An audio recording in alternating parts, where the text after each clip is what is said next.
sunshine, everyone. Welcome to our 6 o'clock hour here on Sunrise. Thank you for starting your day with us here.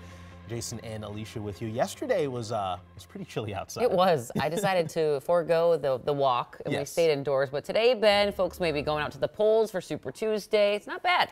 Not bad. Yeah, this afternoon, mid to upper 40s in the forecast with a good amount of sunshine. This morning, however, cooler than yesterday, especially areas outside the Twin Cities metro. 25 at MSP. Blaine right now is at 19, including Lake Elmo. Cool spot right now, Osceola, just across the river in Wisconsin, currently 16 above, and even single digits across northern Minnesota. The wind is light, the sky is clear. That's why temperatures are a little cooler this morning. And we should stay on the sunny side through the first part of the day, with clouds increasing across western Minnesota this morning. Those will be filtering our sunshine later this afternoon. So the next 12 hours looks like this. Pretty quiet. Temperatures already well into the 40s early this afternoon, and it gets even warmer as we head into tomorrow. We'll time out a little rain and snow activity moving our way later this week coming up. But first, let's say good morning to Cece for your Tuesday traffic. Good morning and happy Tuesday. If you take a look at the big map here and you're about to head out the door, just know that things are much quieter here in the metro compared to this time yesterday. I'm not tracking any crashes at this point this morning. The only thing I am keeping my eye on is a couple of stalled vehicles in St. Paul. I'll actually pull up live cams of that when I see you next. Alicia.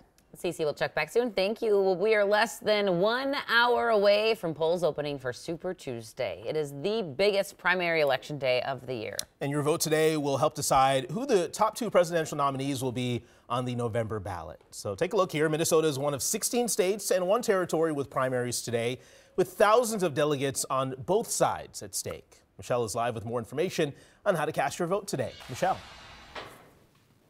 Hey, good morning to you, Jason, Alicia. Here's a new live scene, a new live picture for you guys. Just in the last 15 minutes, the head elections judge opened the doors of Lake Harriet United Methodist Church. We came down here, and here is the church basement. You can see there's 10 voting booths just behind me here. We even saw the tabulator being brought out in the last few minutes. So the volunteers are here getting ready for the day. 7 a.m. is when the polls here open. So if you don't know where you're going just yet, you can find the polling place finder on the state website. Remember, in Minnesota, you can register to vote at the polls. For today's presidential primary, we'll get results from 16 states and 1 territory. DFL voters will consider 9 candidates, including President Joe Biden and Congressman Dean Phillips from Minnesota. The GOP will weigh 5 candidates, including frontrunner former President Donald Trump and former South Carolina Governor Nikki Haley. While both parties will allow write-ins, 2 names are standing out. We've never had an election in the modern history of the United States where a former president is challenging an incumbent president. You know, it made it hard for anybody else to get a foothold in the primary process. And those 2 clear frontrunners you just heard him talk about are really changing the game, changing Minnesota's role in a presidential election. We'll talk about that coming up in the next 30 minutes as these volunteers continue to get ready for the day. Jason, Alicia. Michelle, thank you. And as voters head to the polls this morning, there's an option for Democrats to skip over President Biden on their primary ballots and vote uncommitted instead. Almost 60 Minnesota Muslim faith and community leaders signed on to push to vote uncommitted. They say the point is to not throw away votes. They instead want to send a message to President Biden to change his policy toward funding for Israel in the war in Gaza and to call for a permanent ceasefire. In Michigan's primary last week, more than 100,000 Democrats chose to vote uncommitted instead of voting for Biden. That came out to about 13% of the vote. In the Republican race for the nomination, former President Trump will be able to stay on the ballot in both Colorado and Maine. In the last 24 hours, the Supreme Court unanimously ruled in the Colorado case that the state could not bar Trump from its ballots. Colorado and Maine tried to disqualify him under the 14th Amendment for his actions leading up to the January 6th attack on the Capitol. The ruling went on to say Congress has to set rules about how the clause in the Constitution is enforced and not individual states. Maine also recently withdrew its Trump ballot ban. Now, we put everything you need to know about Super Tuesday in Minnesota in one convenient place. All you have to do is text the word VOTE to 763-797-7215, and we'll send you back a direct link. And also make sure you stay with us on air and online for results later tonight. Your time 6:05. We are following breaking news in the last 6 hours. Right now, a fire in Minneapolis is under investigation. It happened at a townhome on 18th Avenue South at around midnight.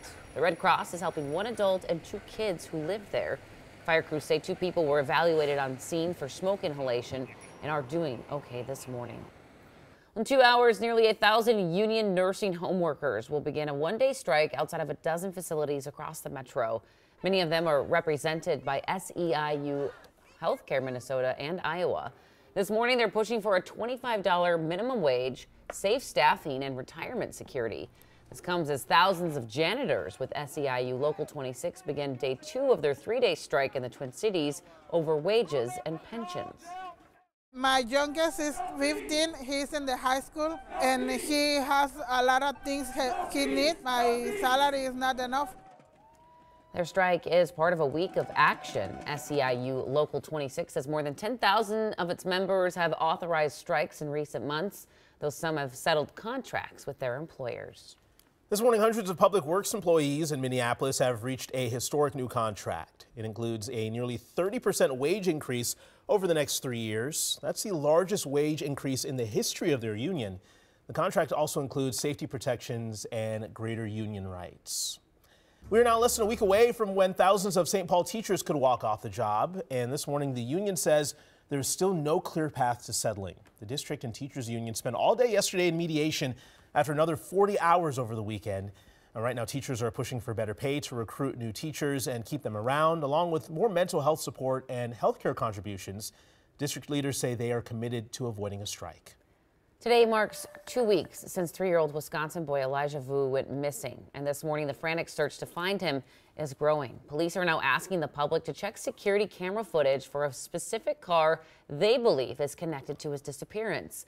Police say they are looking for a 1997 beige Nissan Altima with Wisconsin plates. Elijah's mom and Jesse Vang, the man who lived at their home, have been charged with child neglect. They're expected back in court Thursday. This morning, the wildfire in Waseca is mostly out. The fire burned nearly 2,000 acres in southern Minnesota. The Waseca County Sheriff's Office says record heat and dry conditions made the fire even worse. And on top of that, strong wind caused flames to jump a highway. 2 firefighters and 1 other person were hurt, and dozens of homes had to be evacuated.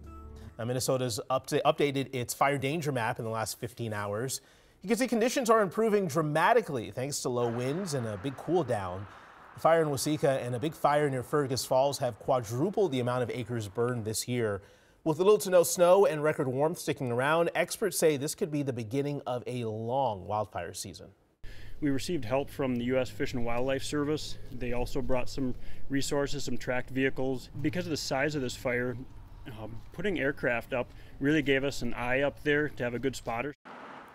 DNR says most fires can always be traced back to human activity, and public awareness is their biggest defense against. Minnesota lawmakers are on the verge of a compromise, giving school resource officers clear authority on use of force. The House passed the Compromise Fix bill, allowing school resource officers to use the same reasonable force standards, but not as discipline. The bill also sets up statewide standards and training for school resource officers.